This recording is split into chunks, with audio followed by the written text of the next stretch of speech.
Bismillahirrahmanirrahim. Assalamualaikum warahmatullahi wabarakatuh. Terima kasih kepada para audiens yang telah mendengarkan hasil pemaparan kami dari hasil pemaparan tugas yang diberikan kepada kami.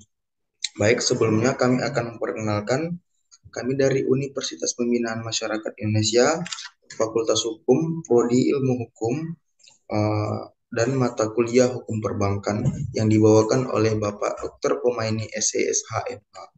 Kami di sini dari kelompok 5 yang akan membawakan judul mata kuliah yang berjudul Bank Bermasalah dan Penanganannya, Tindak Pidana Perbankan, Pengalihan Aset, dan Realokasi Pendapatan. Baik, kami di sini dari kelompok 5 yang berjumlah 5 orang. Saya sendiri selaku moderator Muhammad Iqbal Al-Tamis, dilanjutkan oleh rekan saya Indri Oktari yang akan membawakan tugas yang akan membawakan hasil materinya yang berjudul Bank Bermasalah dan Penanganannya, serta saudara Seha Fatihulu yang berjudul Tindak Pidana Perbankan. Selanjutnya akan dibawakan oleh saudari Sulasri Waruwu, Pengalihan Aset, serta yang terakhir akan dibawakan oleh saudara Ajar Tauhid. Baiklah, untuk mempersingkat waktu, kami akan melanjutkan saja hasil tugas yang kami dapatkan yang akan dibawakan oleh saudari Indri Oktari dan selanjutnya akan dibawakan oleh Sulasri Waru dan yang lain-lainnya akan mengikuti. Kepada saudari Indri Oktari kami persilahkan. Baiklah, saya akan menjelaskan tentang bank bermasalah dan penanganannya. 1. Bank bermasalah. Bank bermasalah adalah bank yang mengalami kesulitan keuangan yang signifikan, seperti kekurangan modal, kesulitan likuiditas, atau kondisi keuangan yang tidak stabil. Kondisi ini dapat menyebabkan bank mengalami kesulitan untuk memenuhi kewajiban yang ada dan dapat mempengaruhi kepercayaan masyarakat terhadap bank tersebut. Dalam kondisi ini, bank dapat ditangani oleh pemerintah atau otoritas moneter dengan cara melakukan bailout atau penyelamatan, atau dengan cara menjual atau menutup bank tersebut. 1.1. Landasan yuridis. Undang-undang yang mengatur penanganan bank bermasalah di Indonesia adalah Undang-Undang Nomor 10 Tahun 1998 tentang Perbankan dan Undang-Undang Nomor 24 Tahun 2004 tentang Lembaga Penjamin Simpanan. Kedua undang-undang ini memberikan wewenang kepada OJK dan LPS untuk mengambil tindakan penanganan bank bermasalah. Dalam undang-undang ini, ditentukan bahwa Bank Indonesia sebagai otoritas moneter memiliki kewajiban untuk mengambil tindakan terhadap bank yang mengalami masalah keuangan. Tindakan yang dapat diambil antara lain: 1. Pemberian peringatan atau teguran kepada bank yang mengalami masalah keuangan. 2. Pemberian dana talangan sementara atau dana pembiayaan sementara untuk mengatasi masalah likuiditas. 3. Penyelesaian sementara melalui penjualan atau pengalihan aset atau pengahlian aset bank yang bermasalah. 4. Penyelamatan melalui merger, akuisisi atau pengalihan saham. Penutupan bank yang tidak dapat diselamatkan. 5. Penyelesaian sengketa antara pihak yang terlibat dalam bank bermasalah.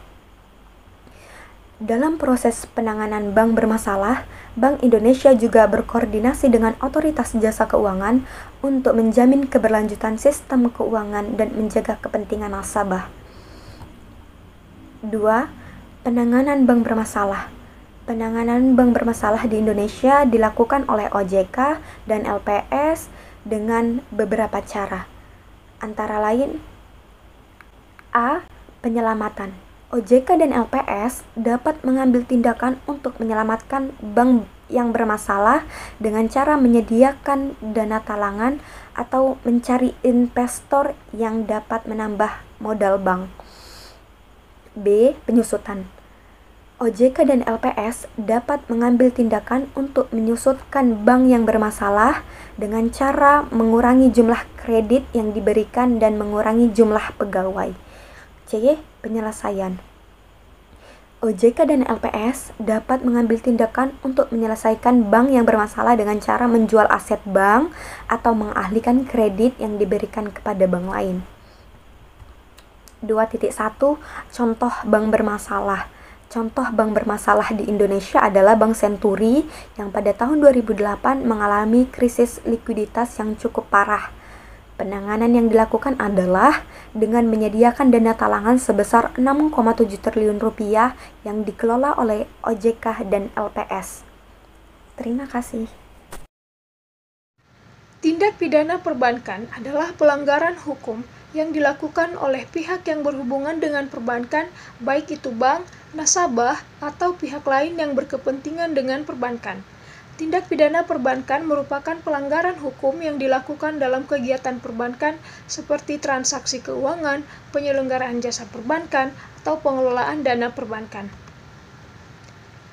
Landasan yuridis tindak pidana perbankan di Indonesia ditentukan oleh Undang-Undang Nomor 10 Tahun 1998 tentang Perbankan atau UU Perbankan, serta undang-undang lain yang berhubungan dengan tindak pidana perbankan seperti Undang-Undang Nomor 8 Tahun 2010 tentang pencegahan dan pemberantasan tindak pidana pencucian uang atau Anti-Money Laundering Law, Undang-Undang Nomor 30 Tahun 2002 tentang penegakan disiplin pegawai negeri atau UU PDPN, dan beberapa undang-undang lainnya. Contoh tindak pidana perbankan meliputi pencucian uang, penipuan perbankan, penyalahgunaan wewenang, pemalsuan dokumen atau pernyataan yang berkaitan dengan perbankan, dan penyalahgunaan dana. Selain itu, ada juga beberapa perbuatan yang diatur dalam undang-undang lain seperti tindak pidana korupsi, tindak pidana pencucian uang, tindak pidana penipuan, tindak pidana penyalahgunaan wewenang, tindak pidana pemalsuan dokumen, tindak pidana penyalahgunaan dana. Sekarang kita akan membahas mengenai pengalihan aset bank. Menurut PSAK nomor 16 revisi tahun 2011, aset adalah semua kekayaan yang dipunyai oleh individu ataupun kelompok yang berwujud maupun tidak berwujud, yang memiliki nilai dan memiliki manfaat bagi setiap orang atau perusahaan. Pengalihan aset adalah proses pemindahan bentuk dari uang tunai menjadi berbagai aset dalam bentuk perjanjian guna pembayaran pinjaman. Lembaga keuangan pada hakikatnya mempunyai aset yang bisa dipakai dalam proses pinjaman terhadap pihak lain atau nasabah dengan kurun waktu tertentu. Untuk pengalihan aset suatu perusahaan publik kepada anak perusahaan, maka wajib memenuhi ketentuan dalam anggaran dasar perusahaan, ketentuan dalam Undang-Undang Nomor 40 Tahun 2007 tentang perseroan terbatas, dan ketentuan-ketentuan dalam bidang pasar modal seperti Undang-Undang Nomor 8 Tahun 1995 tentang pasar modal dan peraturan-peraturan Bapepam yang relevan. Dari ketentuan yang terdapat dalam Undang-Undang Nomor 40 Tahun 2007, dapat dipastikan bahwa pelaksanaan pengalihan aset sejatinya menjadi pertanggungjawaban direksi apabila terjadi kerugian di dalamnya.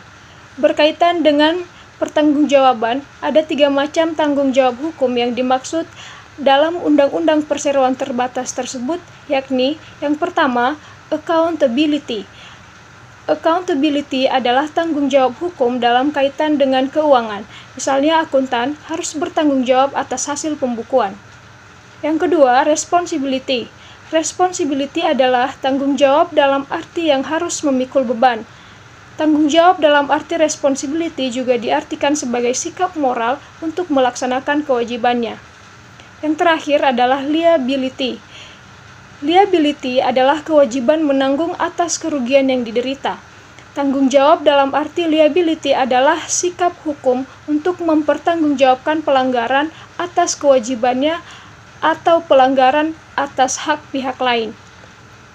Sehingga dari penjelasan di atas dapat kita ketahui dan simpulkan bahwa pengalihan aset perusahaan hanya dapat dilakukan oleh direksi. Adapun dalam hal pengalihan direksi wajib meminta persetujuan dari RUPS dengan memperhatikan tanggung jawab yang ada padanya. Realokasi pendapatan bank. 1. Pengertian realokasi pendapatan bank. Realokasi pendapatan bank dapat diartikan sebagai menyisihkan dan merealokasi penghasilan untuk persiapan menghadapi masa yang akan datang. Untuk merealokasikan penghasilan pada dasarnya dapat saja membeli dan menyimpan barang, misalnya rumah, tanah, dan sebagainya. Namun dengan memiliki sekuritas sekunder yang dikeluarkan lembaga keuangan, misalnya simpanan di bank, polis asuransi jiwa, reksadana, program pensiun, dan sebagainya. 1.2 Landasan yuridis. Menurut undang-undang di Indonesia, realokasi pendapatan bank dilakukan melalui pembagian laba yang dilakukan oleh pihak bank. Pembagian laba ini dilakukan setelah dikurangi dengan biaya operasional dan beban lainnya, serta dikurangi pula dengan dana cadangan yang ditetapkan oleh pihak Otoritas Jasa Keuangan atau OJK. Pembagian laba ini dilakukan dengan persentase yang telah ditentukan oleh OJK, yaitu sebagian untuk dana cadangan, sebagian untuk dividen kepada pemegang saham, dan sebagai lainnya untuk dana pengembang. Undang-undang yang mengatur realokasi pendapatan bank di Indonesia adalah Undang-Undang Nomor 10 Tahun 1998 tentang Perbankan dan Undang-Undang Nomor 24 Tahun 2004 tentang Lembaga Penjamin Simpanan. Contoh pembagian laba bank adalah sebagai berikut. Dana cadangan 5% dari laba bersih dividen kepada pemegang saham. 25% dari laba bersih dana pengembangan, 20% dari laba bersih sisanya digunakan untuk keperluan bank sendiri. Ini hanya contoh, dan persentase yang digunakan dapat berbeda-beda sesuai dengan ketentuan yang ditetapkan oleh Otoritas Jasa Keuangan atau OJK. Terima kasih. Baik, terima kasih banyak kepada rekan-rekan sekalian yang telah sangat jeli memaparkan hasil materi kita yang berjudul Bank Bermasalah dan Penanganannya, Tindak Pidana Perbankan, Pengalihan Aset dan Realokasi Pendapatan. Mungkin itu saja yang dapat kami paparkan. Terima kasih kepada para audiens yang telah mendengarkan hasil pemaparan materi kami ini. Mungkin jika terjadi kesalahkataan, kami mohon dimaafkan, ataupun suara-suara dari luar yang mengganggu, ataupun jika terjadi kesalahan editing video yang kurang menarik, kami mohon dimaafkan. Kami dari kelompok 5 mengundurkan diri. Terima kasih banyak sebelumnya kepada Bapak dosen yang telah memberikan kami tugas yang sangat menarik. Saya tutup. Wabillahi taufiq wal hidayah. Wassalamualaikum warahmatullahi wabarakatuh.